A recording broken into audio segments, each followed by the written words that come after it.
Pasira prej një sulmi kibernetik, prokuroria e posaçme mbyll hetimet dhe dërgoi për gjykim 3 të pandehur. Ata janë vënë në akuzë për hyrje të pa autorizuar kompjuterike, përgjigje i palishëm i të dhënave kompjuterike si grup kriminal. Fjala është për ish-drejtorin e burgjeve Agim Ismaili, ish-punonjësi i Inspektoratit të Mbrojtjes së Territorit Arnold Rokaj dhe ish-zyrtarin e burgut Vlorë Zambak Gjonaj.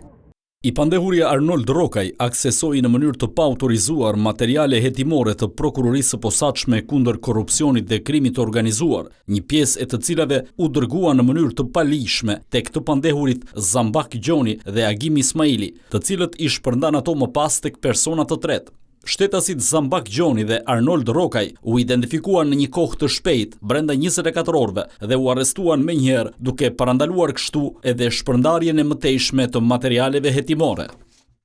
Sistemi kompjuterik i SPAK u sulmua më 12 mars të vitit të kaluar, ndërsa ngjarja u zbulua disa ditë më pas. Në prill, prokuroria e posaçme njoftoi zyrtarisht se ishte vënë në shënjestër të një ndërhyrjeje të palishme në adresat e emaileve të 3 hetuesve.